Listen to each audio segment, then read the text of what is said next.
Indian secular front জিন্দাবাদ।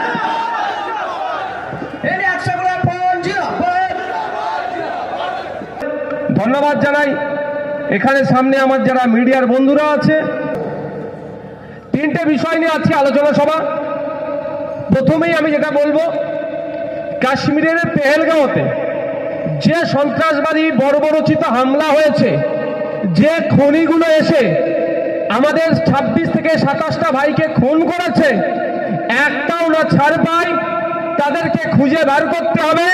সে পাকিস্তানে ঢুকে থাকুক, আফগানিস্তানে থাকুক, বাংলাদেশে থাকুক, ট্রাম্পের কোলে উঠে বসে থাকলেও তাকে খুঁজে বার করে ভারতবর্ষে নিয়ে এসে বিচার করে 6 মাসের মধ্যে তাকে ফাঁসি দিতে হবে। এই আলোচনা সভা থেকে দাবি আমরা তুলছি। এই খনি বর্বররা, যারা মানবতা বিরোধী, কাশ্মীরের মানুষের বিরোধী, ভারত বিরোধী যারা, তাদেরকে কোনো অংশেই ছাড় পাওয়া দেওয়া যাবে না। এই সন্ত্রাসবাদের বিরুদ্ধে আমাদের কাছে যে চ্যালেঞ্জ, ঐক্যবদ্ধ হয়ে একসাথে দেশের প্রত্যেকটা নাগরিককে আওয়াজ তুলতে হবে যে পাকিস্তানের বর্ডার থেকে পেহেলগাঁও 300 কিলোমিটার প্রায় দূর, কিভাবে ওখান থেকে সন্ত্রাসবাদীরা এখানে আসলো, এসে আমাদের নিরীহ 26 জন নাগরিককে শহীদ করে আবার গায়েব হয়ে গেল। এর জবাবটাও কিন্তু মোদী, অমিত শাহকেও দিতে হবে। হ্যাঁ, আমাদের সেনারা, আমি বলেছিলাম একটা বক্তব্যতে যে আমার আর তোর সইছে না, আমাদের সেনাদেরকে একবার দায়িত্ব দিক, পাকিস্তানকে যোগ্য জবাব দিয়ে আসবে। ওই দিন রাত্রি দেখলাম আমাদের সেনারা গ্রিন সিগন্যাল পেয়েছিল। Indian army, Indian navy, Indian air force, 3 বিভাগের সেনা গিয়ে মাত্র 25 মিনিটের মধ্যে পাকিস্তানকে কিন্তু কাঁপিয়ে দিয়েছে। এটা আমাদের সেনা। কিন্তু সাথে সাথে এটা বলবো, এই লড়াইয়ের যারা, এই প্রতি উত্তরের যারা নেতৃত্বে ছিলেন, আমাদেরই বাড়ির মেয়ে ভাবিকা সিং, আমাদেরই বাড়ির মেয়ে সোফিয়া কুরেশি। নারীরাও কোনো অংশে পিছিয়ে নাই, নারীরাও লড়াই করতে জানে, সেটা তিনারা প্রমাণ করেছেন। কিন্তু প্রশ্ন কিছু থেকে যায়। আজকের এই স্মরণ সভা থেকে তাদেরকে আলোচনার মাধ্যমে বলছি, প্রশ্ন কিছু থেকে যায়, আপনাদেরকে লাগাতার এই প্রশ্ন করে যেতে হবে। প্রশ্নটা কি? যেই কাশ্মীরে 5 মিটার 10 মিটার ছড়া ছাড়া সেন্ট্রাল ফোর্স থাকে, সেই কাশ্মীরে AK-47 এর মতো বড় হাতিয়ার নিয়ে কিভাবে হত্যালীলা চালালো, এইটাও কিন্তু উত্তর তাকে দিতে হবে। শুভেন্দু অধিকারীর নেতা মোদীকে দিতে হবে, এটাও কিন্তু আমাদের মাথায় রাখতে হবে। শুভেন্দু অধিকারী প্রতি চিৎকার চাচামেচি করছে, ওনাকে প্রশ্ন করতে হবে গণতান্ত্রিক প্রক্রিয়ায়। আমরা এখান থেকে প্রশ্ন করি, এটা বলতে হবে যে আমি আপনাদের জানিয়ে রাখি, পশ্চিমবাংলায় 3 জন খুন হয়েছে, শহীদ হয়েছে এই টেরর অ্যাটাকে নাগরিকদের মধ্যে। তার মধ্যে একজন বেহালায় শখের বাজারে শবীর গুহ নামে এক সাহেব, তার বাড়িতে আমি গিয়েছিলাম, কথা বলেছি, কথা বলে জানতে পেরেছি যে যখন গুলি চালিয়েছে জঙ্গিরা, যখন আক্রমণ করেছে জঙ্গিরা, তার প্রায় 2 ঘন্টা পরে ফোর্স এসেছে তাদেরকে উদ্ধার করতে। যে কাশ্মীরে 5 মিটার 10 মিটার ছাড়া ছাড়া ফোর্স থাকে, প্রায় 2 ঘন্টা পরে কেন ফোর্স আসলো, সে প্রশ্ন থেকে যাচ্ছে না ভাই? রাজনৈতিক দল হিসাবে সে প্রশ্ন করতে হবে বারবার। তাই এই আলোচনা সভা থেকে আইবি, সেন্ট্রাল আইবি যারাই আওয়াজ শুনবেন, তাদের মাধ্যমে দেশের সরকারের কাছে আমি জানতে চাই, এটা শুধু নওশাদ সিদ্দিকীর কথা নয়, এই যদুরাটি বা বেড়াচাপার মানুষের কথা নয়, বাদুড়িয়ার মানুষের কথা নয়, সারা দেশের মানুষের কথা, যে 2 ঘন্টার পরে কেন আমাদের সেনা আসলো। 2 ঘন্টা হয় তাদেরকে খবর দেওয়া হয়নি, আর না হলে তাদেরকে আটকে রাখা হয়েছিল, আসতে দেয়নি। কারা খবর দেয়নি বা কারা আটকে রেখেছিল, সেইগুলোকেও খুঁজে বার করতে হবে, তদন্ত করতে হবে, তাদের বিরুদ্ধে ব্যবস্থা গ্রহণ করতে হবে। এই আওয়াজ তুলতে হবে না? এটা ভারতবর্ষ প্রশ্ন করছে, এটা নাগরিক প্রশ্ন করছে, এই প্রশ্নটা যাতে সবাই করতে পারে তার জন্য হিন্দু মুসলমানের মধ্যে বিভেদ লাগানোর চেষ্টা করছে। এই প্রশ্নটা না করতে পারে তার জন্য কি বলছে, ধর্ম জেনে জেনে খুন করেছে। আমরা দেখেছি যাদেরকে খুন করেছে, হত্যা করেছে, তার মধ্যে কাশ্মীরি নাগরিকও ছিল, তার ধর্মীয় পরিচয় আলাদা ছিল। আমি ধরে নিলাম ধর্ম জেনে খুন করেছে। আচ্ছা আপনারা বলুন, ভারতবর্ষের ইতিহাসে বলতে পারবেন এই ধরনের কোনো ইতিপূর্বে ছিল টেরর অ্যাটাক যেখানে হিন্দু বা মুসলমান তুমি জেনে জঙ্গিরা মেরেছে? কিন্তু ঘটনা অনেক আছে, আদিবাসী হওয়ার জন্য পিটিয়ে মেরে দিয়েছে। ঘটনা অনেক আছে, উড়িষ্যায় কদিন আগে এই বর্বরগুলো ওরা জামিন পেয়েছে, খ্রিস্টান পরিবারকে খুন করেছে। ঘটনা অনেক আছে, মুসলিম হওয়ার অপরাধে পিটিয়ে মেরেছে। ঘটনা অনেক আছে, গোমাংস ভক্ষণের কারণে পিটিয়ে মেরেছে। কিন্তু 75 বছরের ভারতবর্ষের ইতিহাস দেখলে দেখা যাবে যে হিন্দু হওয়ার জন্য তার ধর্ম জিজ্ঞাসা করে মেরেছে এই প্রথম, তাই তো? একটা ভয়ঙ্কর সিমটম আমাদের জন্য। যাকে হিন্দু হৃদয় সম্রাট বলে শুভেন্দু অধিকারীরা বীর বলে যাকে সবসময় মাথার উপরে তুলে রাখতে চায়, তারা বলে ভারতবর্ষের হিন্দুরা তাহলে সুরক্ষিত নয়। কি ভাই, হিন্দুকে বাঁচাতে এসেছো তো? শুভেন্দু বাবু এখন যে দলে আছে, বর্তমান যে দলে আছে, কেন বুঝতে পারছেন তো? শুভেন্দু বাবু বর্তমান যে দলে আছে সেই দল বলছে হিন্দুকে বাঁচাতে এসেছি। ভালো কথা, আমি না বাঁচলে আমার দাদা বাঁচবে, অন্তত বাঁচুক, আমরা চাই কেউ আমার প্রতিবেশী বাঁচুক, কিন্তু বাঁচাতে পারছে কি? বরঞ্চ এ নিজেকে হিন্দু হৃদয় সম্রাট বলে প্রতিষ্ঠা যিনি করতে চাইছেন বা যা দল করতে চাইছে তার আমলে বেছে বেছে হিন্দুকে খুন করলো। এরা জবাব তো দেওয়া দূরের কথা, মাইকলে শুধু হই হই করছে। বরঞ্চ আপনার বাড়ির ছেলে, আমার বাড়ির ছেলে, বাংলার ছেলে ঝন্টু আলী মল্লিক এই কেন আমার দেশের নাগরিককে, কেন আমার দেশের হিন্দু ভাইকে পাকিস্তান থেকে নাকি জঙ্গি এসে খুন করবে, এর বদলা নেওয়ার জন্য চুপ করে বসেছিল না। আমার হিন্দু ভাইকে কেন খুন করেছে জবাব দেওয়ার জন্য মাঠে নেমে জঙ্গিদের বিরুদ্ধে লড়াই করে জীবনটা দিয়ে দিল। যেটা শুভেন্দু অধিকারী এখানে চিৎকার করছে বর্ডারের দিকে ভয় যেতে চাইছে না, কিন্তু ঝন্টু আলী মল্লিক ভেবেছে একবারও? ঝন্টু আলী মল্লিক কি বলেছে, কেন লড়াই করেছে? যে ও এসে আমার দেশের নাগরিককে খুন করলো, আমি চুপ করে বসে থাকবো? জবাব দিতে গিয়েছিল, কিন্তু সে শহীদ হয়েছে দেশের জন্য। কিন্তু কোনো বিজেপির নেতায় কাজ করেনি, মাথায় রাখবেন। করেছে কে? দেশের আর্মি করেছে। কে লড়াই করেছে? কে কদিন আগে দেখলেন না 22-24 বছরের একটি আমাদের আর্মি, ওর নামটা কি, নায়ক মুরারি মনে হচ্ছে সবসময়, মুরারি নায়ক এই নামটা, আমি দুঃখিত, টাইটেলটা মনে আছে, নায়ক, 26 বছর বয়স, আমাদের থেকে ছোট। কেন জীবনটা দিয়েছে? লড়াইটা কাদের বিরুদ্ধে? আর কেন লড়াই? কেন লড়াইটা? আমরা যাতে নিরাপদে থাকি সেই লড়াই। আমরা নিরাপদে থাকবো যাতে, আমরা শান্তির সাথে যাতে থাকি তার জন্য লড়াই করছে। আর কিছু রাজনৈতিক কারবারিরা তাদের আত্মবলিদান, আত্মত্যাগকে রাজনৈতিক ফায়দা নেওয়ার চেষ্টা করছে।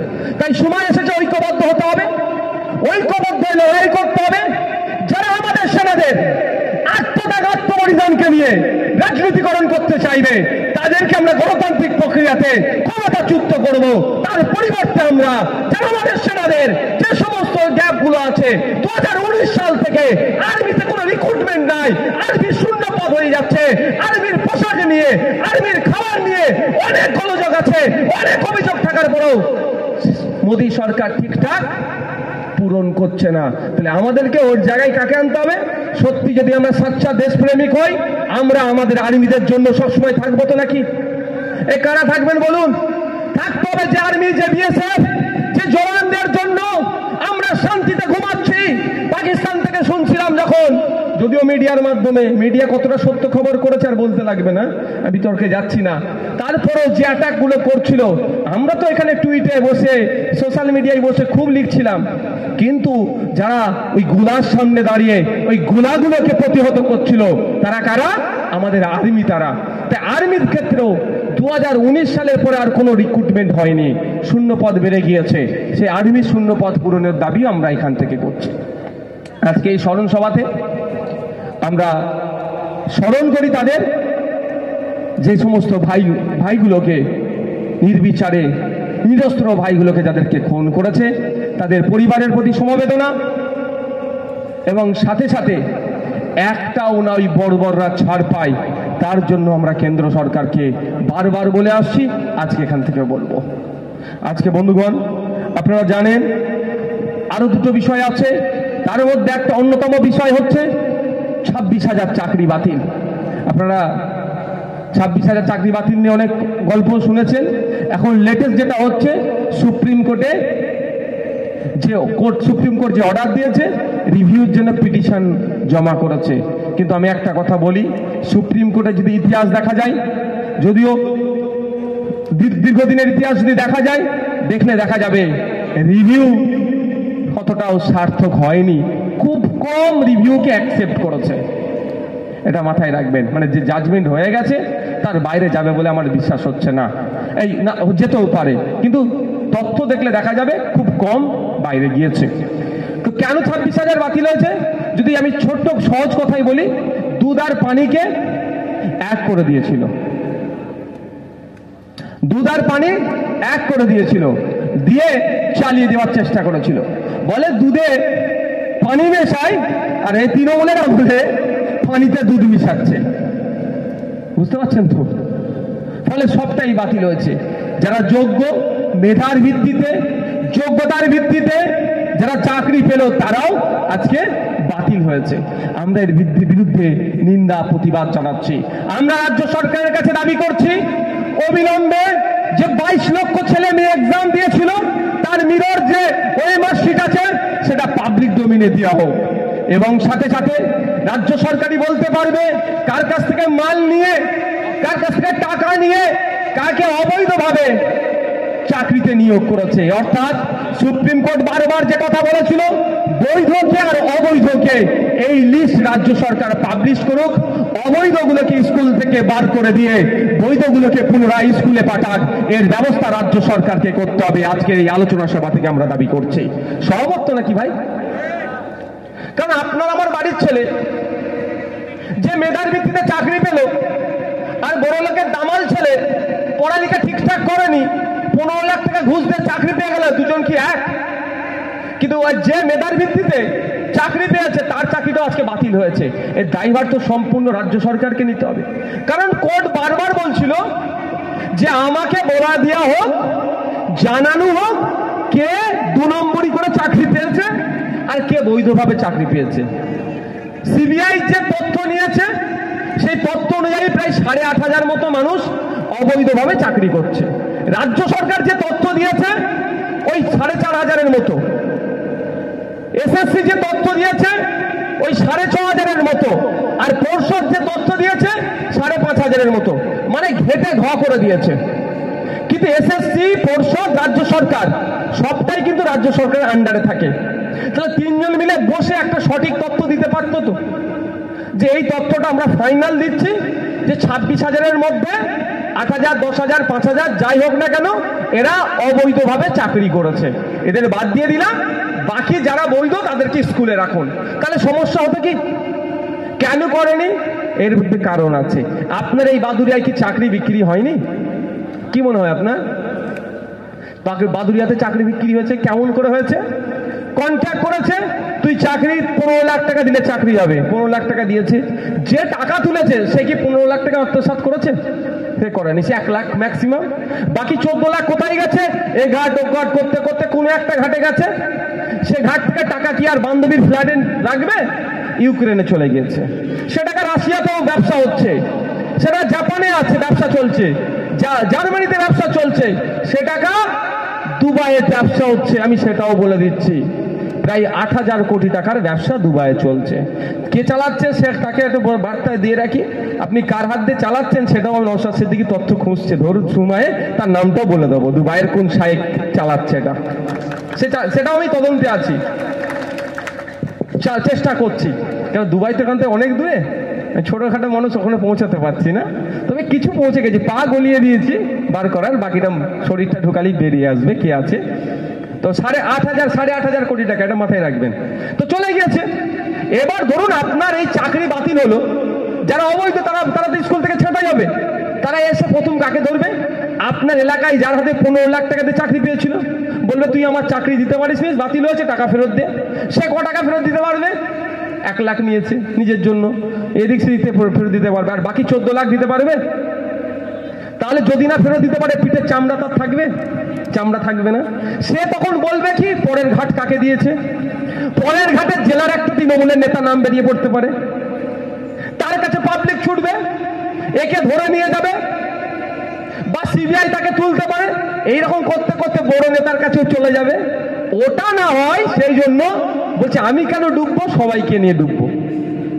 যারা ভালো বৈধ তাদেরকেও আজকে সৌন্দর্যকে আমাদেরকে দেখাচ্ছে। আমার অনুরোধ আপনাদের কাছে, যারা বৈধ পন্থা অবলম্বন করে চাকরি পেয়েছে তাদেরকে আপনার সৌন্দর্যকে দেখবেন না, ডিসমোটিভেট করবেন না, মোটিভেট করবেন তাদেরকে বলবেন তোমরা লড়াই করে যাও, তোমাদের সাথে আমরা আছি, তোমরা যোগ্যতার ভিত্তিতে চাকরি করেছো, পেয়েছিলে, তোমাদের সাথে আমরা আছি, যতক্ষণ না রাজ্য সরকার তোমাদের চাকরি ফিরিয়ে দিচ্ছে আমরা তোমাদের সাথে থাকবো। এটা মাথায় রাখবেন। সমাজ তৈরি করা তারাই কারিগর। কিন্তু এটা কেন দেখলেন, কদিন আগে দেখলাম group D group C K 20,000 আর 25,000 টাকা দিয়ে বলছে কি তোমরা কাজ চালিয়ে যাও, ওই সব ব্যাপার আছে। কেন বলুন তো, কেন? আচ্ছা বলুন, যে বৈধ পন্থা অবলম্বন করে গ্রুপ ডি গ্রুপ সি তে গিয়েছে সে কেন 20-25,000 টাকা মাইনে চাকরি করবে? তার তো প্রায় 35-40,000 টাকা মাইনে, তাই না? সে তার সাথে ইনজাস্টিস হচ্ছে।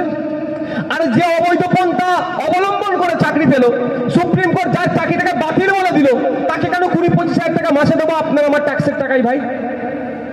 এই নিয়েও মামলা হচ্ছে শুনলাম। মানে শুধু ঘেটে ঘ করতে চাইছে, আর কিছু নয়। এই পর্যন্ত চুরি করে ফেলেছে, দুর্নীতি করে ফেলেছে, দুর্নীতির হাত থেকে কিভাবে বাঁচবো সেই জন্য এইগুলো করার চেষ্টা করছে। তাই আমাদের এখান থেকে একদম স্পষ্ট বার্তা রাজ্য সরকারকে, অবিলম্বে ওএমআর শিট পাবলিক করা হোক এবং তাকে কারা কারা অবৈধ পন্থা অবলম্বন করে চাকরি পেয়েছে তাদেরকে ছাঁটাই করে আমাদের রাজ্যের যে সমস্ত ছেলে মেয়েগুলো মেধার ভিত্তিতে চাকরি পেয়েছিলেন তাদেরকে পুনরায় স্কুলে পৌঁছানো হোক। এই দাবি আমরা এই আলোচনা সভা থেকে তুলছি। আপনারা সহমত তো ভাই?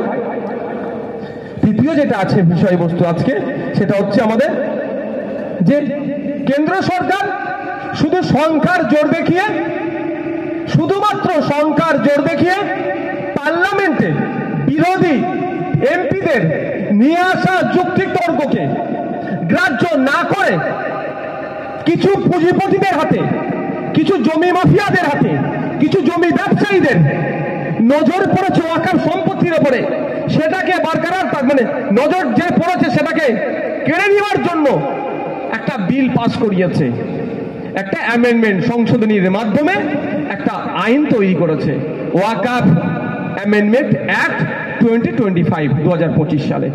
এই বিলের আমরা প্রত্যাহার করতে বলছি, এই বিলের আমরা বিরোধিতা করছি। কেন প্রত্যাহার করতে বলছি, কেন বিরোধিতা করছি একটু আপনারা জানতে চান? যারা জানতে চান একটু হাত তুলবেন, যারা জানতে চান হাত তুলুন। তো আপনারা জানতে চান তো ভাই? হাত নামাবেন না, একটু শুনে রাখুন। এটা জানতে হবে আপনাদের কেন আমরা এই বিলের বিরোধিতা করছি। কেন্দ্র সরকার বারবার বলছে তার কিছু লোককে নিয়ে এই বিলে নাকি মুসলিম মহিলাদের উপকার হবে, এই বিলের মাধ্যমে নাকি মুসলিম পরিবারের বিধবা মহিলাদের উপকার হবে, এই বিলের মাধ্যমে নাকি মুসলিম গরিবের উপকার হবে, এই বিলের মাধ্যমে নাকি মুসলিম বাচ্চার যারা ছেলে আছে তাদের উপকার হবে। যখন মোদী এর কথাটা বললো, বিজেপি যখন শুরু করেছিল তখন আমার সন্দেহ হয়েছিল মোদী মুসলমানের ভালো করবে, মোদী গরিব হিন্দুর ভালো করে নে, ও আবার মুসলমানের ভালো করবে। মোদী কোনো হিন্দুর ভালো করেনি, আমি আপনাকে বলছি, গরিব হিন্দুর ভালো করেনি। মোদী কার ভালো করছে? কাদের বলুন? শিল্পপতিদের। আর মমতা ব্যানার্জিও গরিব মুসলমানের ভালো করেনি, মমতা ব্যানার্জি তার দলের লাঠিয়াল মুসলমানদের ভালো করছে। কমন মুসলিম যারা আছে গরিব তাদের ভালো করেনি। লাঠিয়াল যারা মারপিট করতে পারবে, যারা বোম বাঁধবে, যারা অশিক্ষিত, যারা সমাজে নোংরামি করবে, যারা বুথ দখল করবে, যারা হিংসা ছড়াবে, এই মুসলমানদের ভালো মমতা ব্যানার্জি করছে। আর কেন্দ্রের বিজেপি সরকার কোন হিন্দু মুসলমান নয়, শিল্পপতি যারা আছেন, ওনার বন্ধু লোক যারা আছে তাদের ভালো করছে। যখন বললো মোদি ভালো করবে মুসলমানদের, আমি বললাম একটু আইনটা তো একটু পড়তে হবে। তখন বিল ছিল, একটু পড়াশোনা করলাম, করে দেখছি তো ভয়ঙ্করভাবে উপকার করতে চাইছে মোদি। আমার যেটা সন্দেহ হয়েছিল সেটাই বাস্তবে হয়েছে। যাক, সেই বিষয়ে আমি গুটি কয়েক কথা বলবো, কেন আমরা এর বিরোধিতা করছি। সর্বপ্রথম বলি, সারা ভারতবর্ষে 32টা ওয়াকফ বোর্ড আছে। কটা? 32টি ওয়াকফ বোর্ড আছে। এই বোর্ডগুলোর মাধ্যমে কাজ কি? সেই রাজ্যের, সেই এলাকার ওয়াকফ সম্পত্তি যেগুলো আছে দেখভাল করা। এই ওয়াকফ সম্পত্তি দেখভাল করার জন্য ডাইরেক্ট ম্যানেজমেন্ট যেগুলো নাই, যেগুলো মোতওয়াল্লি দিয়ে আছে, তার থেকে 7% ইয়ারলি যে রেভিনিউ আসবে তার 7% ওয়াকফ বোর্ডে আসবে। ওই 7% এসে কি হবে? জমা হবে। ওই জমা হওয়া 7% গুলোকে নিয়ে এক জায়গায় করে মুসলিম মহিলাদের বিবাহের জন্য খরচ করবে। আমার মনে হয় লাস্ট 15 বছর আমাদের পশ্চিমবাংলার ওয়াকফ বোর্ডের মহিলাদের জন্য 1 টাকাও খরচ করেনি। এটা এদের দোষ। তারপরে ওয়াকফ বোর্ডটাকেই তুলে দেবো কি ভাই? হতে পারে? ওয়াকফ বোর্ডের ক্ষমতা কেড়ে নেবো, এটা হতে পারে? আজকে যারা চালাচ্ছে তারা চোর ডাকাত, তাই জন্য দেয়নি। কালকে বিশ্বজিৎ নওশাদ সিদ্দিকীরা ক্ষমতায় আসবে, এই সঞ্জীব বাবুরা ক্ষমতায় আসবে, তখন যেটা প্রাপ্য তাদের বুঝিয়ে দেবে। তা বলে আপনি ভোটই তুলে দেবেন, ভোটের ক্ষমতাই তুলে দেবেন? 7% রেভিনিউ আসতো, সেই টাকা থেকে কি হবে? গরিব বাচ্চারা পড়াশোনার জন্য স্কলারশিপ দেওয়া হতো। সেই টাকা থেকে আনুষঙ্গিক সমাজ গঠনের জন্য সমাজ কল্যাণমূলক কাজ হতো। ওয়াকফ বোর্ডের এই 7%। মোদি এসে আপনার ভালো চাইছে, ভালো কথা। নতুন যে আইন করেছে সেই আইনে বলেছে 7% এর পরিবর্তে 5% ওয়াকফ বোর্ডকে দিতে হবে। তাই ওয়াকফ বোর্ড দুর্বল হলো না শক্তিশালী হলো? 100 টাকায় 7 টাকা জমা হতো। এই 7 জমা হয়ে হয়ে হয়ে হয়ে যে টাকাটা থাকতো সেই টাকা নিয়ে কি হতো? স্কলারশিপ দিত বাচ্চাদের, মহিলাদের বিবাহের জন্য দিত, আরো আনুষঙ্গিক কাজ হতো। এখন 100 টাকায় 5 টাকা জমা করতে বলছে। তাহলে টাকা বেশি হবে না কম হবে? বলুন। কম হচ্ছে, তাহলে কাজ কম হবে না বেশি হবে? তাহলে মোদি আপনার ভালো করলো? মোদি যদি আপনার ভালো চাইতো তাহলে বলতো। আর যদি 7-এর পরিবর্তে 14 যদি হতো, আমি স্টেজ থেকে মোদির বিরোধিতা করতাম না, আমি মোদির গুণগান গাইতাম। কারণ 100 টাকায় তখন 14 টাকা জমা হবে। 7-এর পরিবর্তে মোদির দরকার কি ছিল? 14 করা। তা না করে 7-এর পরিবর্তে 5 করেছে। এই উপকার আপনার করছে, উপকার নয় অপকার করছে। আগে ছিল আইনে 1995 সালের যে প্রিন্সিপাল অ্যাক্ট ছিল ওয়াকফের, সেই আইনে বলা ছিল ওয়াকফ সম্পত্তি নিয়ে কেউ দুর্নীতি করলে তার 2 বছর পর্যন্ত জেল হবে। মোদি আমার মুসলিম মায়েদের কথা এত ভেবে ফেললেন, মুসলিম গরিব বাচ্চাদের কথা এত ভেবে ফেললেন, এখন ওয়াকফ নিয়ে কেউ দুর্নীতি করলে ওই জেলটা কমিয়ে 6 মাস করে দিয়েছে। তার মানে ওয়াকফ তোরা চুরি কর, তোরা জেলটা কম হবে। মানে বুঝতে পারছেন? মোদি যদি মুসলমানদের ভালো চাইতো, মুসলমান মহিলাদের ভালো চাইতো, মুসলমান সমাজের বাচ্চাদের ভালো চাইতো, ওয়াকফ বোর্ডকে শক্তিশালী করতে চাইতো, সত্যি ওয়াকফ সম্পত্তি না বেহাত হয়, তাহলে মোদিজি গর্জন করে বলতো যে আমি আইন যে নতুন নিয়ে এসেছি সেই আইনে ওয়াকফ সম্পত্তি কেউ দুর্নীতি করলে তার 12 বছর পর্যন্ত জেল হয়ে যাবে। তাহলে তো বলতাম মোদি সত্যি মুসলমানদের ভালো করছে, তাই না ভাই? যদি 12 বছর কেউ জেল হয়, কেউ আর চুরি করতে যাবে ওয়াকফ? কিন্তু এটা করেনি কেন বুঝতে পারছেন? মানে ওর বন্ধু লোককে দিয়ে চুরি হয়তো করাবে, এই মানে যত পারবে সমস্যা তৈরি করো। তার আমি কিছু কথা বলবো, তার আগে একটা জিনিস আপনাদের ক্লিয়ার করি। একটা বাজে প্রচলন আছে বা মিথ্যা প্রচার করা হচ্ছে কি, যে ধর্মনিরপেক্ষ রাষ্ট্র মুসলমানদের ধর্মীয় সম্পত্তি রক্ষণাবেক্ষণের জন্য আইন আছে, হিন্দু ভাইদের কেন নাই। এটা কিন্তু একটা ভুল বার্তা ছড়ানো হচ্ছে। হ্যাঁ, এটা ধর্মনিরপেক্ষ রাষ্ট্র।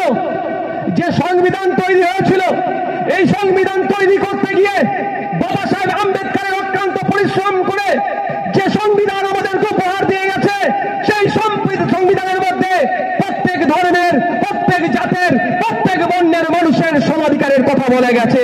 আর্টিকেল 14টা দেখলেই সেটা বোঝা যাবে। কিন্তু এটা মিথ্যা প্রচার আমাদের মধ্যে করে হিন্দু মুসলমানের মধ্যে বিভেদ তৈরি করতে চাইছে কারা? বিজেপি। আর এই যে প্রচার করছে তাকে আটকানোর দায়িত্ব কার বলুন? আমার রাজ্য সরকারের। যে তোমাদের রাজ্য হচ্ছে, মমতা ব্যানার্জিরা আটকাচ্ছে না কেন? আইএসএফ কে হুমকি চুমকি দেবে, বিজেপিকে এরা মাখা করবে, কারণ এরা তো চায় রাজ্যে যত বিজেপি হই হই করবে, সংখ্যালঘু ভোটের 95% ভোট তাদের কোলে উঠে বসে থাকবে, আর দু চারটে আমার মতো তোমাদের মতো যারা আছে ওই মিথ্যা কেস দেখিয়ে মাঝে মধ্যে জেলে রাখবে, তাই তো? কিন্তু জানতে হবে এই কথাটা যেটা বিজেপি প্রচার করছে সম্পূর্ণ ভুল, অসত্য কথা। কারণ সারা ভারতবর্ষের মুসলিম সম্প্রদায়ের যে ধর্মীয় রিলিজিয়াস এন্ডোমেন্ট গুলো আছে সেইগুলো রক্ষণাবেক্ষণের মাধ্যম কি 32টা বোর্ড মিলে রক্ষণাবেক্ষণ করে। কটা? 32টা ওয়াকফ বোর্ড আছে, তারা রক্ষণাবেক্ষণ করে। তার মাথায় সেন্ট্রাল ওয়াকফ কাউন্সিল আছে, ঠিক আছে? তাহলে আমার হিন্দু ভাইদের ধর্মীয় সম্পত্তি রক্ষণাবেক্ষণের দায়িত্ব কার? ভারত সরকারের নিশ্চিতভাবে, রাজ্য সরকারগুলো নিশ্চিতভাবে। তা আইন আছে কিনা না একটু দেখে নেওয়া যাক। যারা অসত্য কথা বলে তাদেরকে উত্তর আপনারা দেবেন। কারণ আপনাদের বলে রাখি, যেমন ওয়াকফ প্রিন্সিপাল অ্যাক্ট 1995-এ তৈরি হয়েছে। 1954 আগে, দেশ স্বাধীনের আগে থেকে ওয়াকফ আইন ছিল, প্রিন্সিপাল অ্যাক্ট হিসাবে যখন পরিগণিত হয়েছে 1995 সালে লাস্ট ছিল। তারপরে 2013 সালে একবার অ্যামেন্ডমেন্ট হয়েছে, আবার 2025 সালে এরা করলো। তো দা উত্তরপ্রদেশ শ্রী কাশী বৈশ্বনাথ টেম্পল অ্যাক্ট 1983 সালে তৈরি। বিখ্যাত মন্দির জানেন তো উত্তরপ্রদেশের? কাশী বৈশ্বনাথ মন্দির। ওই মন্দির হচ্ছে মন্দিরের সম্পত্তি রক্ষণাবেক্ষণের জন্য আইন কত সালে? উত্তরপ্রদেশ সরকারের 1983 সালে তৈরি হয়েছে। এই ধরনের অনেক আছে, অনেক রাজ্যের আইন আছে। The Tamil Nadu Hindu religious and charitable endowments act 1959 সালে তৈরি হয়েছে।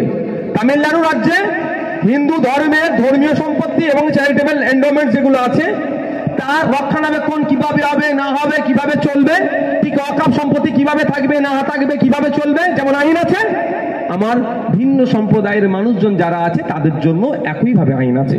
আচ্ছা, এখন চর্চা হচ্ছে খুব বেশি কোথায় বলুন তো? কোনটা নিয়ে বলুন? পুরীর জগন্নাথ ধাম নিয়ে না? পুরীর জগন্নাথ ধামের আদলে যেটা তৈরি করেছে আমি চরম বিরোধী, কিন্তু মন্দির মসজিদ সরকারের তৈরি করার কথা নয়। 1 নম্বর কেন বিরোধী আমি বলছি, যে পুরীর জগন্নাথ ধামে আলাদা একটা ঐতিহ্য আছে তো, আলাদা একটা ইতিহাস আছে তো। 4টে ধামের মধ্যে একটা বিখ্যাত ধাম তো, তার আদলে যদি পাড়ায় আমি ওই ধাম তৈরি করে দিই তাহলে ওই ধামের গুরুত্ব কমবে না? কমবে না? আমি একজন ধর্মনিরপেক্ষ মানুষ স্টেজে দাঁড়িয়ে এর বিরোধিতা করছি, এদের বিশ্বাস নাই। এরা কি বলছে? গরিব মানুষ পুরীর ধামে যেতে পারে না, ওই জন্য ধাম করে দিয়েছি। কালকে তো আপনার এখানে কি বলে বাদুড়িয়াতে আর একটা করে দেবে জগন্নাথ ধাম। তাহলে ওই ধামের গুরুত্ব, ইতিহাস, তার যে সমস্ত ঐতিহ্য বিলীন হচ্ছে কি হচ্ছে না ভাই বলুন? হচ্ছে না? আমি আর উদাহরণের জন্য বলছি, এখানে মুসলিম সম্প্রদায়ের মানুষ বেশি আছে, সহজে বুঝবেন। আচ্ছা, কালকে যদি মমতা বলে, মোদি বলে মুসলমানদের জন্য ভালো চাইছে, এরকম ভালো যে তোমরা মক্কা শরীফে যেতে গেলে 3.5-4 লাখ টাকা হজে লাগে, আমরা এখানে একটা কাবা শরীফ বানিয়ে দেবো, কেমন লাগবে? খারাপ লাগবে না? হবে কি? হবে? তাহলে হিন্দু ভাইদের কাছে ওই ধামটা কি ওই রকম হচ্ছে না?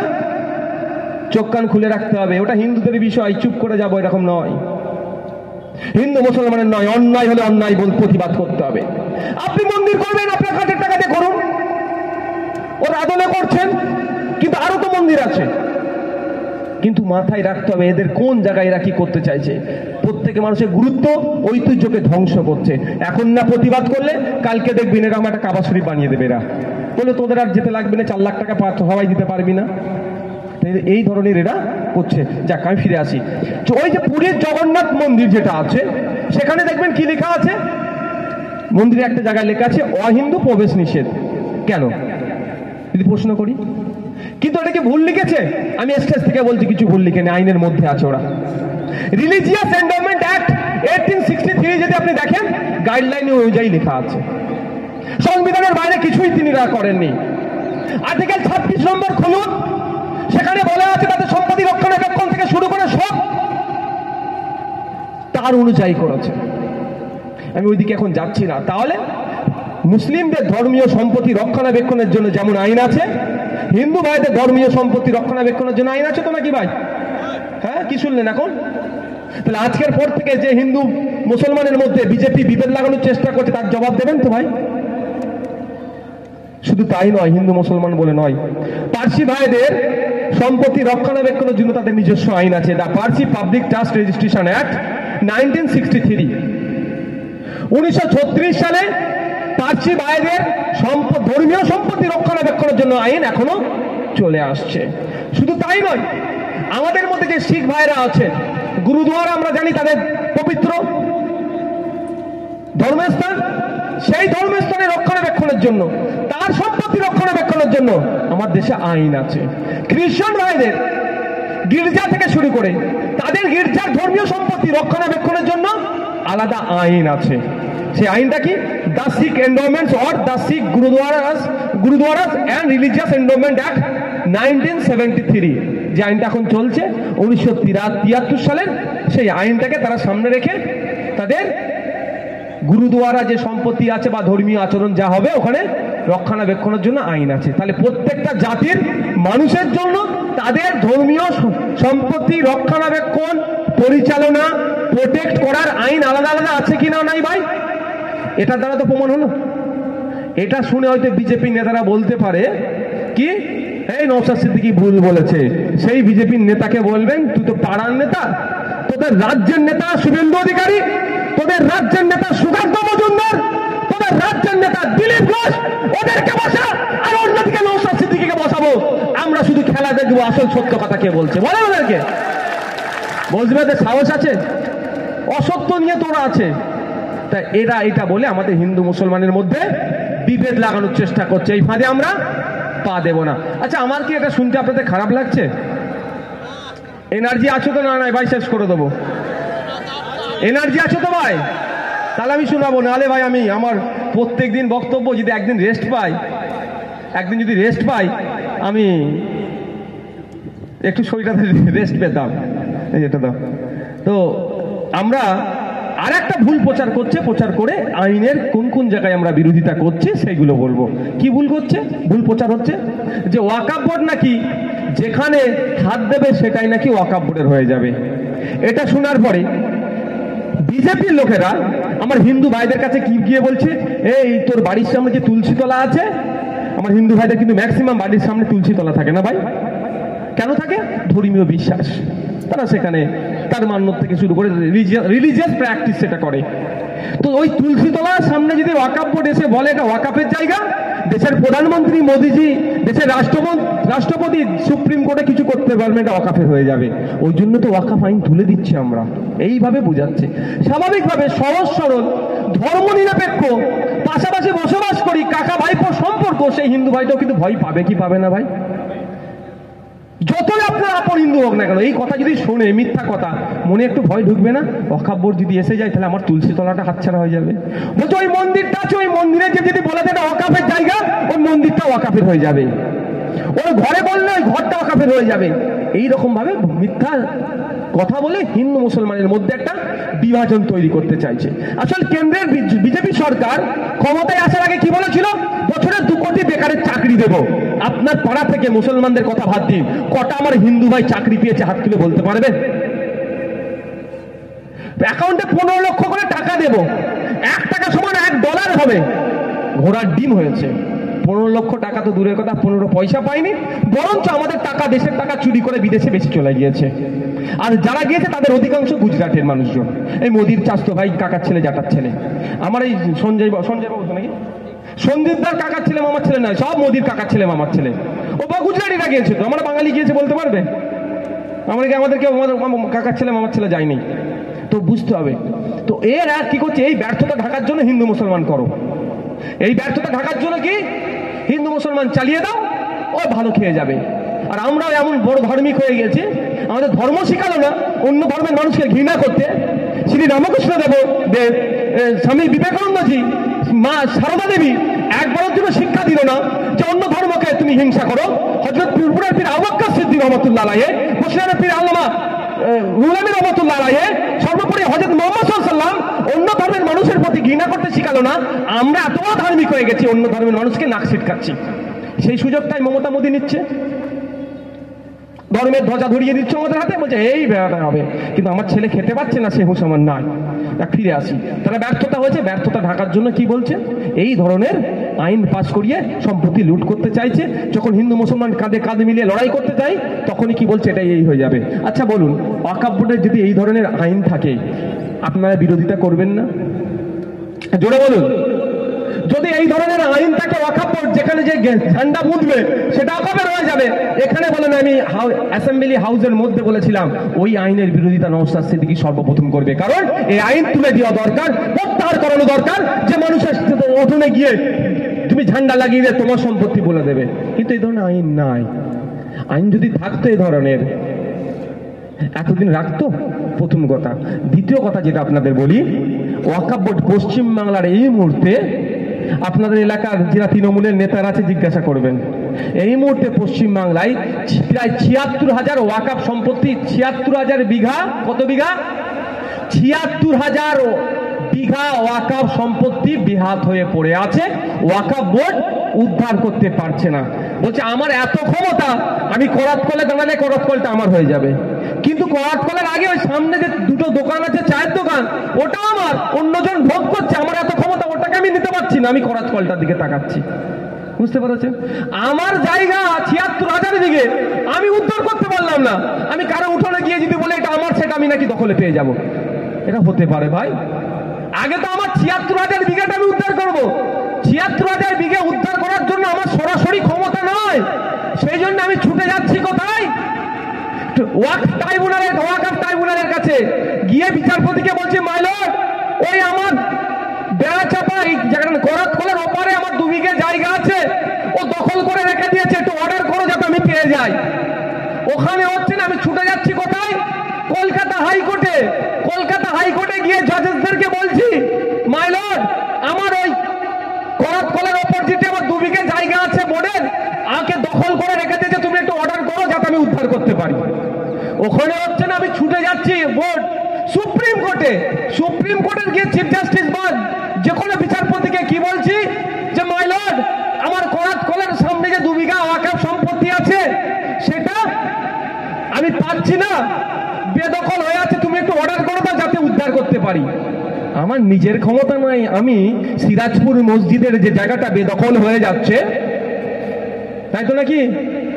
হ্যাঁ, সিরাজপুর তো ত্রিমণি, কি ত্রিমণি বলে যে জায়গাটা আছে আপনাদের এলাকায়, আমি কাগজ নিচ্ছি, ও বিধানসভায় ছুঁড়ে মারবো মন্ত্রীদের দিকে। ছুঁড়ে মারবো মানে দেবো, ছুঁড়ে মারবো না, আমি মন্ত্রীদের দেবো। ওই এখন আপনাদের কান্নামা, আপনারা আবার বলছেন বিজেপির আইনের বিরুদ্ধে, সেটা দেখাবো, আমার কাছে কাগজ চেয়েছি।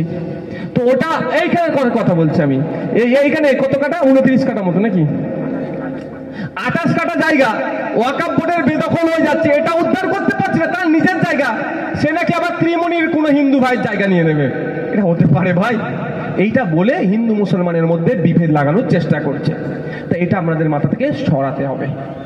এর মাথা থেকে সরাতে পারবেন তো? আপনার পাশে আপনার প্রতিবেশী অন্য ভাইকে আপনার দায়িত্ব বোঝানোর, সত্য জিনিসটা প্রচার করার। আচ্ছা, এবার আসা যাক আমরা এই আইনের কেন বিরোধিতা করছি। এই আইন সংবিধানের 14, 15, 25, 26, 29, 300 ক এই ধরনের আর্টিকেলগুলোকে ভায়োলেট করছে। এবার এই কি আইনের মধ্যে আছে বলতে গেলে ভাই সময় স্বল্প, অনেক কিছু হয়ে যাবে। যেমন আপনাকে বলি, 14 নম্বর আর্টিকেলটা কি আছে? ইকুয়ালিটি বিফোর ল, সমতার কথা বলা আছে, এরকম ভাবে পাবেন। 26 নম্বরে বলা আছে যে যাদের এই সম্পত্তি যারা আছে আপনার, এই ধর্মীয়, আচ্ছা, freedom to manage religious affairs, ধর্মীয় বিষয়সমূহ ব্যবস্থাপনা করার স্বাধীনতা, আর্টিকেল সংবিধানের 26 নম্বর আর্টিকেলে বলা আছে। তাহলে আপনার ধর্মীয় বিষয়বস্তু, আপনার মাদ্রাসা, আপনার মসজিদ, আপনার গির্জা, আপনার গুরুদ্বারা, আপনার বৌদ্ধদের ধর্মের স্থান, সেইগুলো রক্ষণাবেক্ষণের যে ধর্মীয় রিলিজিয়াস যেগুলো আছে, সেইগুলোর পাওয়ার কোথায়? আর্টিকেল 26-এ দেওয়া আছে। আরো বিস্তারিত আছে, এইগুলো আমি এখন ভাই সময় নাই বলার। মেন পয়েন্টে আমি আসি যে আমরা বিরোধিতা করছি কেন। 2টো পয়েন্ট বললাম। এইবার বিরোধিতা করার কারণ হচ্ছে ইন্ডিয়ান লিমিটেশন অ্যাক্ট 1963 আইনে বলা আছে এই যে এইটা কার নিজস্ব কারো সম্পত্তি? কারো সম্পত্তি তো। এই সম্পত্তি দ্বারে যদি কেউ 12 বছর ধরে একটা কুড়ে ঘর হোক যাই হোক করে বসে যায় না, এ কিন্তু মালিক ওকে তুলতে পারবে না, আর সাব জুডিস ম্যাটার হয়ে যাবে, কোর্ট কিন্তু ওর পক্ষে রায় দিয়ে দেবে, ওকে সত্তার মালিক বানিয়ে দেবে। এটা কিসের ভিত্তিতে? ইন্ডিয়ান এভিডেন্স অ্যাক্ট 1963 কিছু প্রভিশন আছে সেটার ভিত্তিতে। কিন্তু এই 2025 সালে ওয়াকফ সংশোধনী আইনের হওয়ার আগে পর্যন্ত ওয়াকফ সম্পত্তিতে 12 বছর কেন 22 বছর কেউ বসে থাকলে সেটা তুলতে পারতো না, সেটা সত্তার মালিক হতে পারতো না। ক্লেম করলো, কোর্ট ওর পক্ষে কথা বলবে না, এই আইন ছিল। কিন্তু মোদী উপকার করলো আপনার অপকার করলো ভাই বলুন? মোদী আইন করে দিল কি, কেউ যদি এই জায়গা দখল করে রাখে, হয়তো এখন উদ্ধার করতে পারছেন না, মামলা চলছে, চেষ্টা করছেন বোঝাবার মৌখিকভাবে, দীর্ঘকাল হয়ে গেছে। যে নতুন আইন করেছে এই আইনের ভিত্তিতে আর আপনি তুলতে পারবেন না। এটা আপনার লাভ হলো না লস হলো? বলুন, লস হয়েছে। তো এই হচ্ছে আইনের আমরা বিরোধিতা করছি। এবার প্রশ্ন এখানে আমার আসবে, কেন আবার বিরোধিতা করছি? আর্টিকেল 14 কি বলছে? সমঅধিকারের কথা বলছে। আর্টিকেল 15 কি বলছে? যার ধর্ম লিঙ্গ কাউকে পৃথকভাবে দেখা যাবে না।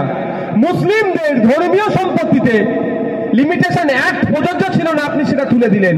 খ্রিস্টানদের ধর্মীয় সম্পত্তিতে লিমিটেশন অ্যাক্ট প্রযোজ্য নয়, এটা এখনো আছে।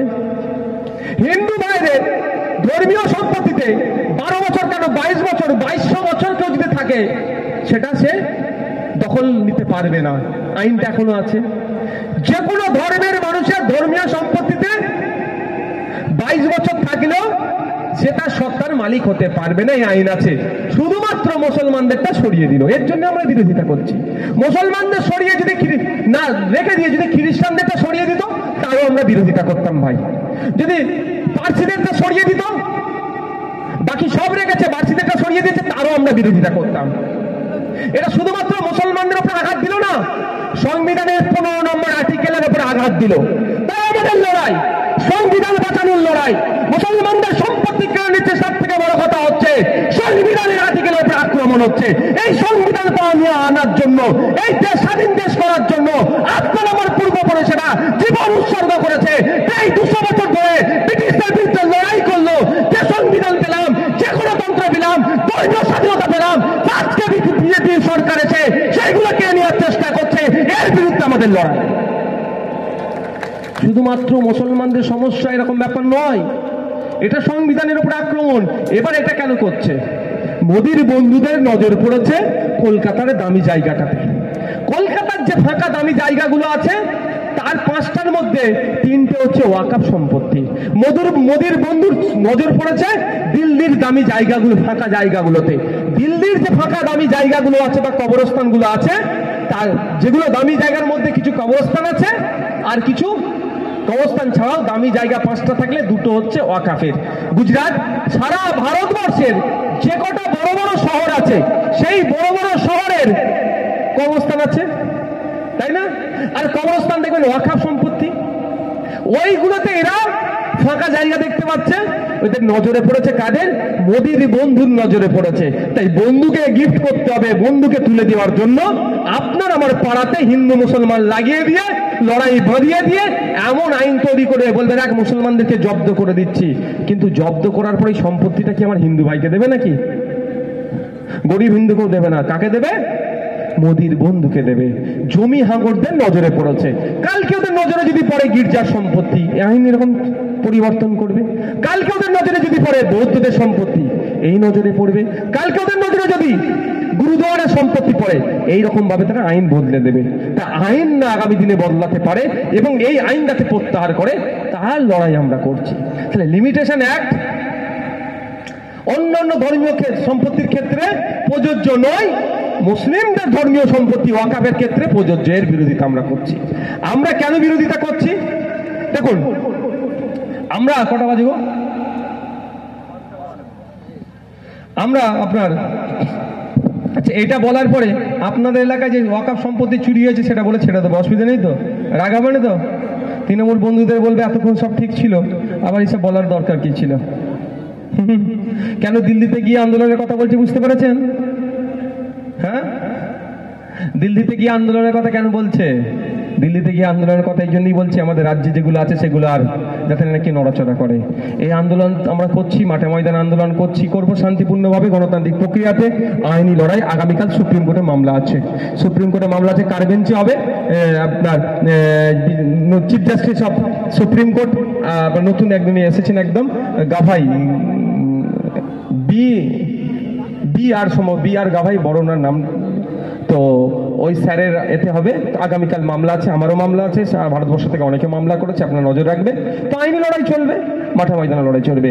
তো এইখান থেকে দিল্লিতে যে কেন বলতে পারছে, কারণ হচ্ছে এই আপনাদের বলি, বুঝতে পারবেন কেন বলছে ওরা।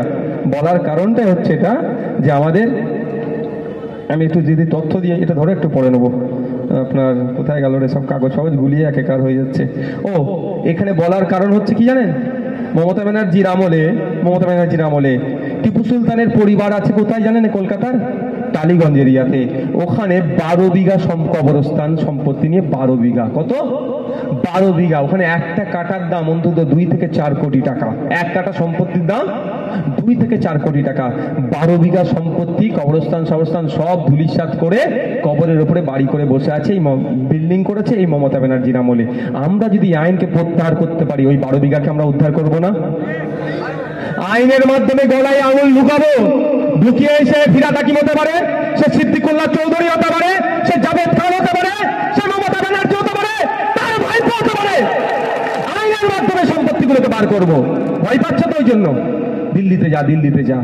দিল্লি যাবো না কালীঘাটে আন্দোলন করবো, কেউ বলতে পারবে না। গণতান্ত্রিক রাষ্ট্র, মোদির আমরা প্রজা নয়, মোদি আমাদের রাজা নয়। মোদিজি আমাদেরকে দেশের প্রধানমন্ত্রী, তাকে 100 বার সম্মান দিতে হবে। সম্মান দেব। মমতা ব্যানার্জি আমাদের রাজ্যের মুখ্যমন্ত্রী, তাকে আমরা 100 বার সম্মান দিতে হলে দেব, তাতে কোনো আমার অসুবিধা নাই। কিন্তু মোদি মমতা যদি বলে, ডাইরেকশন দিয়ে দেয় কে কি খাবে, কে কি পড়বে, কে কোথায় আন্দোলন করবে, ও নওশাদ সিদ্দিকী মানবে না। যে ইচ্ছা মানো, কারণ আমার হাতে সংবিধান আছে। আমার সংবিধান আমাকে প্রোটেস্টের, প্রতিবাদের, আন্দোলনের পূর্ণ স্বাধীনতা দিয়েছে।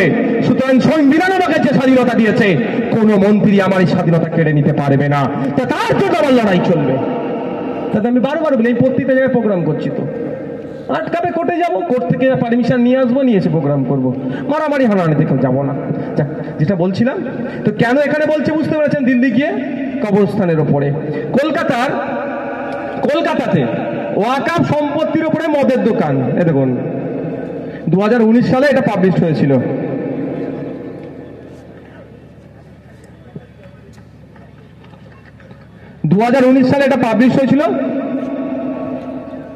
ওয়াকাফ জমির উপরে মদের দোকান। ভাই 2019 সালটা কাদের সরকার ছিল? বামেরা। যা হয়তো বামেদের এরা দোষ দেয়, আর কেন্দ্রের বিজেপি সরকার নেহেরুকে দোষ দেয়। যা হচ্ছে সব নেহেরুজির দোষ, কংগ্রেসের দোষ, আর আমাদের রাজ্যে যা হয় সব বামেদের দোষ। তো 2019 সালে মদের দোকানের ছবিটা দেখাচ্ছি তো ভাই। হ্যাঁ, এটি আমি ভুল করি, আমার নামে নোটিশ ছাড়বে না? ভেবেছেন কি ছেড়ে দেবে নাকি? এই জন্য এরা বলছে যাতে এইগুলো না আর এখানে আলোচনা হয়, যে আলোচনা হবে সব দিল্লিতে গিয়ে হোক। শুধু তাই নয়, আমি আপনাদের বলি, পশ্চিমবাংলার বিধানসভাতে এমন মন্ত্রী ঢুকে বসে আছে, এমন তৃণমূলের বিধায়ক আছে, বিধানসভার বাইরে কাউন্সিলর থেকে শুরু করে তৃণমূলের এমন নেতারা আছে, ওয়াকাফ সম্পত্তি খেয়ে বসে আছে। এই যে 76,000 বিঘা ওয়াকাফ সম্পত্তি লুট হয়ে আছে, কারা লুট করেছে ভাই? এই গরিব সাধারণ মানুষ ওয়াকাফ সম্পত্তি লুট করে বসে থাকতে পারবে যদি তাদের পেছনে না পার্টির ব্যাকআপ থাকে বা পার্টির নেতা না হয়? এই 76,000 বিঘা সম্পত্তির মধ্যে খোঁজ নিয়ে দেখা যাবে প্রায় 70,000 বিঘা সম্পত্তি তৃণমূলের যারা চামচাগিরি করছে, নেতারা খেয়ে বসে আছে। ওই জন্য তো দিল্লির রাস্তা দেখাচ্ছে। এর জবাব দিতে হবে। কলকাতার পার্ক স্ট্রিট আপনারা জানেন? কলকাতার পার্ক স্ট্রিট জানেন তো? এক কাটা জায়গার দাম কত? চোখ দাঁড়িয়ে যাবে কিনতে গেলে। আমি শুনি না দাম, ওই জন্য কিনতে পারবো না, অত টাকা নেই। এক কাটা জায়গা নিলে তো বাড়িও করতে পারবেন না, করতে গেলে 2-5 কাটা জায়গা নিতে হবে। ওখানে এক কাটা জায়গার দাম বিশাল। মোটামুটি আপনারা শুনে লাভ হবে না। যার টাকা আছে করাত কলের মালিক ফালিক হতে পারে, যদি বেশি টাকা থাকে বা শুনে নেবে, যে জানাবে আমাদেরকে। মোটামুটি 2-5 কোটি টাকা। ওখানে 12 কাটা জায়গা আছে, অনেক আছে, ডাইরেক্ট ওয়াকফ বোর্ড ম্যানেজমেন্ট করে, মতোয়াল্লি নয়। সেই জায়গাও প্রাইভেট ডেভেলপারকে দিয়ে ডেভেলপ করাচ্ছে। মানে কি বুঝতে পারছেন? মাল আমরা এই সম্পত্তিগুলো আমরা বার করবো আগামী দিনে। নিউ মার্কেট থেকে শুরু করে বিভিন্ন জায়গায় কলকাতার, ইভেন আপনাদের এলাকায় বলছি, আপনাদের এলাকায় বসিরহাট সাব ডিভিশনে প্রচুর ওয়াকফ সম্পত্তি আছে, লুট হয়ে যাচ্ছে, এগুলো উদ্ধার হবে। সেই জন্য পীর গোরাজাত আব্বাস হুজুরের মাজারের ওখানে 1000 বিঘা ওয়াকফ সম্পত্তি আছে, মানে 10 বিঘাও এখন আছে, কি সন্দেহ আছে কি? হ্যাঁ, 92 কাটা রেখেছে। এটা কি রাখার দরকার? সবাই মিলে এ করে ও যদি মাজারটা তোলা যেত ওটা মনে খেয়ে নিত এরা, ওই মাজার চত্বরটুকু আছে, এগুলো তো বার করবো ভাই। এইবার হচ্ছে 1963 সালের যে আইন দিয়ে দিচ্ছে এরা, যে কোনো সময় বার করার ক্ষমতা ছিল ওয়াকফ বোর্ডের। আপনি আমি ওয়াকফ বোর্ডকে শক্তিশালী করতে পারলে ওয়াকফ বোর্ড বার করতে পারতো, কিন্তু মোদিজি যে আইনটা নিয়ে এসেছে আর ওগুলো বার করতে পারবেন না। কারণ তারা বলে 12 বছর হচ্ছে হানাচি টানাচি, এইবার অনেক আইনের ফাঁদ দেখাবে। মানে তাহলে ওই 1000 বিঘে সম্পত্তি থেকে 92 কাটা বাকি রইল, মানে 92 কাটাটাই থেকে গেল। আর ওই যে বাকি যেগুলো আছে সেগুলো আর 997 বিঘা সম্পত্তি বেহাত হয়ে গেল, আর নতুন করে উদ্ধার করতে পারবেন না। আইন এমন করেছে, এর বিরোধিতা আমরা ওই জন্য করছি। আমরা এর বিরোধিতা ওই জন্য করছি, আপনাদেরকে জানিয়ে রাখা দরকার। একটা ভয়ঙ্কর যে আইনটা নিয়ে এসেছে, আপনাদের এখানে যারা মুসলিম সম্প্রদায়ের আছেন, আপনাদের এখানে ঈদগাহ, কবরস্থান, মসজিদ 50 বছর 100 বছরের আছে, এরকম অনেক আছে তো ভাই, আছে তো। আমি দায়িত্ব নিয়ে বলছি, একটাও কাগজ পাবেন না। কেন বলুন তো, কেন কাগজ পাবেন? কি হয়েছে? এই মুসার দাদু, তার দাদু, এই মামনুনের দাদু কি বলেছে? এই আমার ওখানে 2 বিঘে জায়গা আছে মাঠের ধারে, তোরা একটা ঈদগাহ করে নে। মুখে বলে দিয়েছে, অফ করে দিলাম, যা আল্লাহ রাস্তা দিয়ে দিলাম, তোরা ওটাতে ঈদের নামাজ পড়বি। আপনার বাপ দাদু, তার বাপ নামাজ পড়ে আসছেন, কেউ আটকায়নি। ওয়াকফে লিল্লাহ, মৌখিক অফ করে দিয়েছে। ঠিক এমন কবরস্থানটা, এই তোদের গ্রামের মানুষ, জমিদার মানুষ ছিলেন না, গ্রামে কবরস্থান নেই, কি হয়েছে? যা ওই ওখানে ওই আছে, ওই জমিটা পড়ে আছে 5 বিঘে 7 বিঘে, তোরা কবর দিবি। সে বংশ পরম্পরায় কবর দিয়ে এসছে তো, মৌখিক কি করেছে? মৌখিক দান করেছে, এরকম ভাবে এসেছে। ঠিক একইভাবে মসজিদ, এই সম্পত্তিগুলো ওরা সার্ভে করেছে।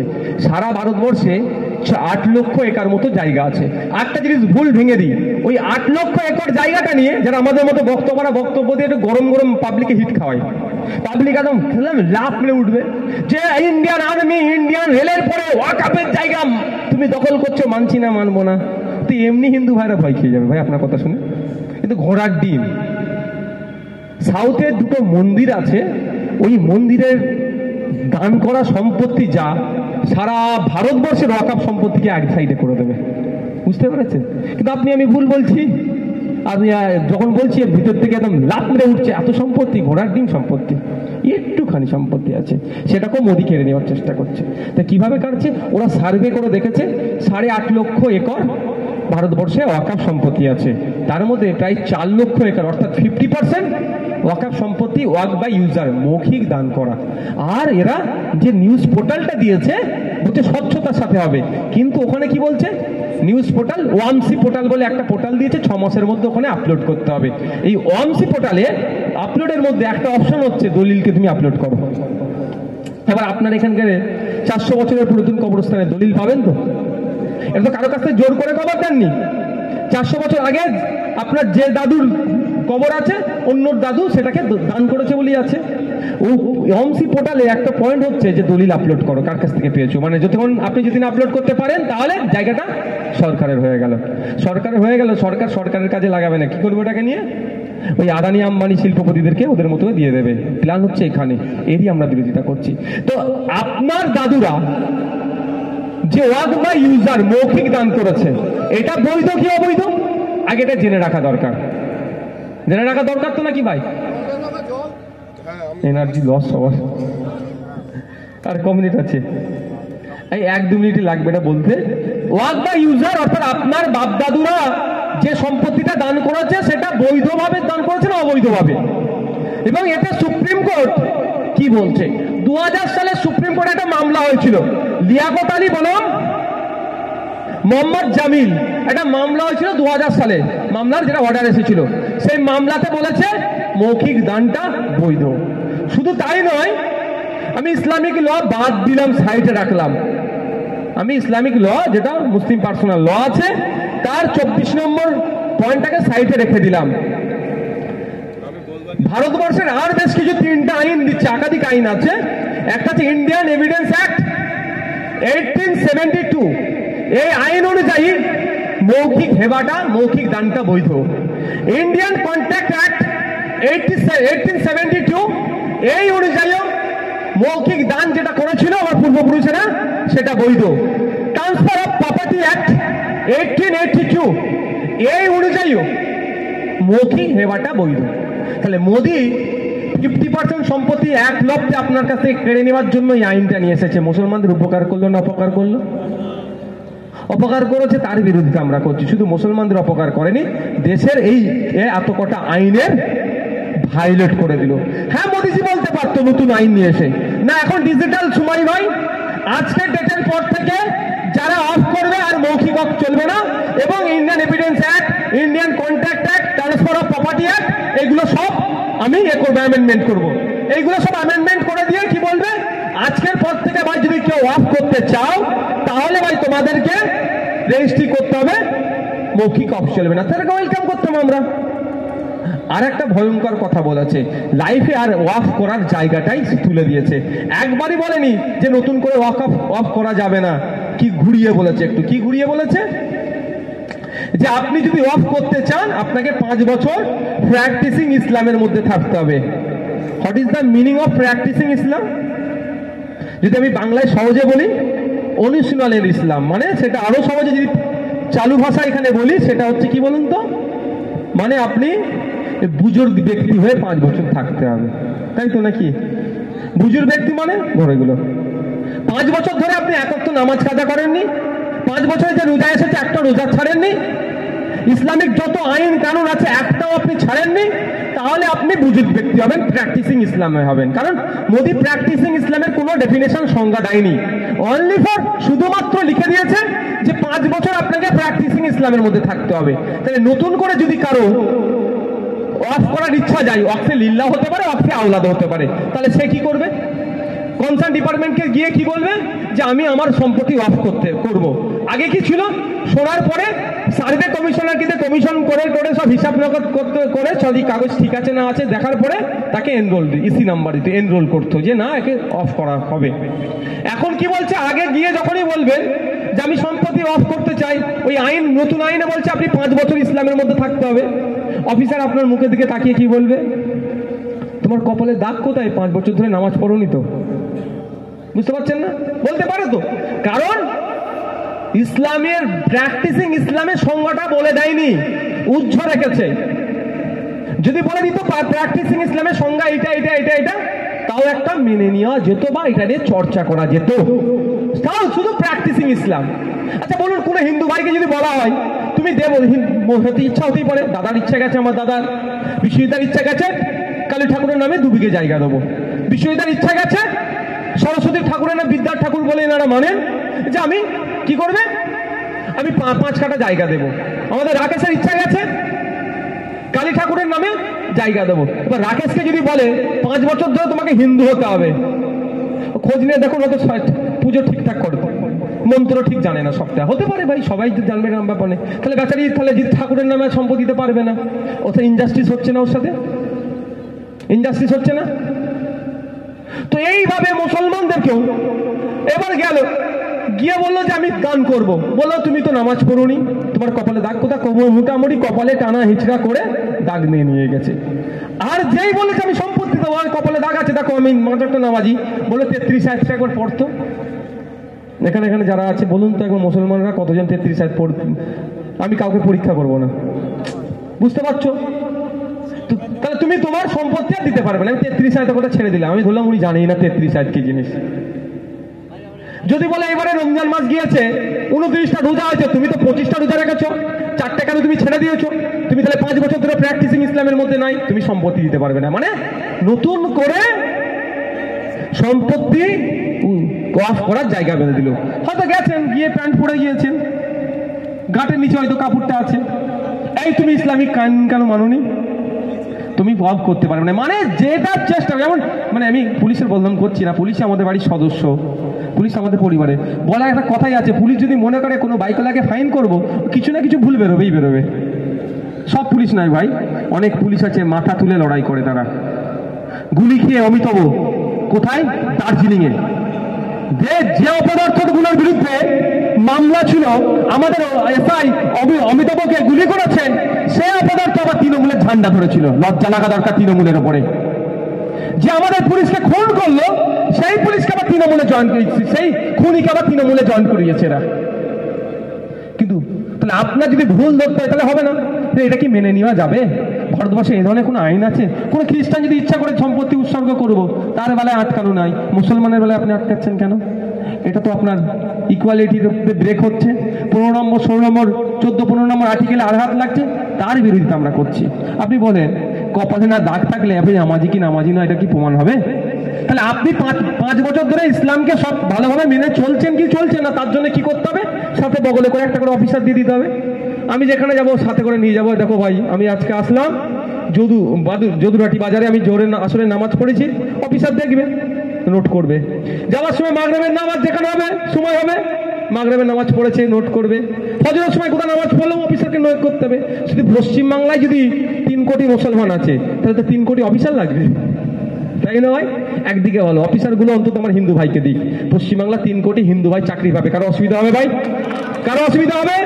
যারা সমর্থন করে হাত তুলে দেখান তো, 3 কোটি আমার হিন্দু ভাই যদি চাকরি পায় পশ্চিমবাংলাতে মুসলমানদের জন্য, অসুবিধা হবে? তা সেইটাও তো বলছে না, অন্তত সেইটা বলুক যে তবে ভালো হবে, মোদি আপনাদের ভালো চাইছে গো, একটা জিনিস ভালো চাইছে, ইসলামে ফিরে আসতে বলছে আপনাকে, মানে প্র্যাকটিসিং ইসলামে। শুধু নামটা বাপ মুসলমান ছিল আপনি মুসলমান হয়ে গেছেন সেটা নয়, মোদি বলছে আপনি পড়াশোনা করে মুসলমান হোক। মানে এই ধরনের অবান্তর সংশোধনী নিয়ে এসেছে। আর একটা লাস্ট কথা বলে শেষ করবো, এটা হিন্দু মুসলমানের লড়াই নয়, কারণ পার্লামেন্টের 2টো কক্ষে, রাজ্যসভায় লোকসভায় যারা এই বিলের বিরোধিতা করেছে, যারা সর্বোচ্চ বলিষ্ঠ কণ্ঠে মোদীকে জবাব দিয়েছে, মোদীর মন্ত্রিসভার মন্ত্রীরা এর উত্তর দিতে পারেনি, তাদের মধ্যে 99 জন কিন্তু আমার হিন্দু ভাই ছিল, এটা মাথায় রাখবে। গৌরব গগৈ থেকে শুরু করে বিভিন্ন দলের, আম আদমি পার্টি থেকে শুরু করে, পাঞ্জাবের এমপি থেকে শুরু করে, বিভিন্ন রাজ্য থেকে যে সমস্ত এমপি গিয়েছিলেন, আদিবাসী সমাজের এমপি থেকে শুরু করে, কেরলের থেকে কর্ণাটক থেকে যে সমস্ত এমপিরা মোদীকে প্রশ্ন করেছে, মোদীর কাছে চুক্তি চেয়েছে, মোদীরা সেই চুক্তির কাছে হেরে গেছে, তাদের মধ্যে 99 জন কিন্তু আমার হিন্দু ভাই আছে, এটা মাথায় রাখবেন। এটা হিন্দু মুসলমানের লড়াই নয়। আমি সুপ্রিম কোর্টে মামলা করেছি, দেখেছেন 6-7 জন আমার উকিল আছে, তার মধ্যে 4টি তো আমার নন মুসলিম ভাই। সদ্য বিকাশ রঞ্জন ভট্টাচার্য স্যার, কে মুসলমান নাকি? ওনাকে একবার গোমাংস খেতে দেখেছেন না আপনারা? উনি জীবনে কিন্তু গোমাংস খায়নি, ও একবারই খেয়েছিলেন। কারণটা কি বলুন তো? রাগে, যে একজন গোমাংস খাওয়ার জন্য তিনি তাকে পিটিয়ে মেরে দেবে, আমি গোমাংস খাবো, এটা মাথায় রাখবে। এই ধরনের লোক লড়াই করছে, এটা হিন্দু মুসলমানের লড়াই নয়, এটা সংবিধানকে বাঁচানোর লড়াই। তাই এই লড়াই আমাদেরকে চালিয়ে যেতে হবে, মাঠে ময়দানে লড়াই করতে হবে, আইনি লড়াই করতে হবে। যতই মমতা ব্যানার্জি, যতই অভিষেক ব্যানার্জি, যতই তৃণমূল কংগ্রেস আর দিল্লিতে নিদান দিক না কেন, আমরা এই বাংলাতেই আন্দোলন করবো, দিল্লি যাবো, কে আমাদেরকে রুখতে পারবে না। আর এই আপনাদেরকে কাছে লাস্ট কথা বলে আমি শেষ করব ভাই, অনুরোধ, যারা বিপদে আপনার পাশে দাঁড়ালো না, দিল্লি যাওয়ার নিদান দিল, 2026 সাল আসছে, অন্তত ভোট দেওয়ার সময় ওই প্যাটার্নে না আপনাদের হাত চাই। আমাদের পক্ষে নাও আসতে পারে, কোনো ব্যাপার নাই, বিজেপিকে তো দেবোই না, আইএসএফকে নাও দেবেন, কোনো সমস্যা নেই, খামচিহ্ন আছে নাও দিতে পারেন, আমি জোর করব না। কিন্তু অনুরোধ এটাই, বিপদে যে আপনাকে দূরে ঠেলে দিল, যাকে আপনি সব থেকে বেশি ভরসা করেছিলেন, বিপদে যে আমার পাশে থাকবে, সেই বিপদে আপনাকে দিল্লি যাওয়ার নিদান দিচ্ছে। তাই 2026 সাল আসছে, ভোটের সময় ওই সিম্বলের হাত পড়ে, এটা মাথায় রাখবেন ভাই। ভালো থাকবেন, সুস্থ থাকবেন। আজকের প্রোগ্রাম এখানেই সমাপ্ত হলো। ধন্যবাদ সকলকে, প্রশাসনের বন্ধুকে, মিডিয়ার বন্ধুকে, যারা এসেছেন প্রত্যেককে ধন্যবাদ জানাই। আপনারা যেরকম ধীর স্থির ভাবে এসেছেন, আস্তে আস্তে ধীর স্থির ভাবে এখান থেকে আপনারা বিদায় নেবেন।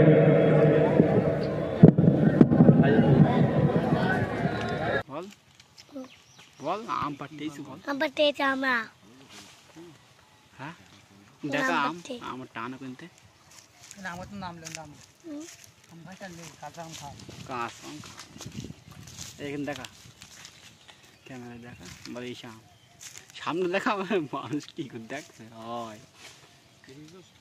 বল আম আম পাড়তেইছি, বল আম পাড়তেইছি। তো এইখানে দেখা, এইখানে বল, ক্যামেরাটার সামনে বল, বল হ্যালো ভাই সব, আমার কোনো আম পাড়তে এসছি, বল লজ্জা দেখি তো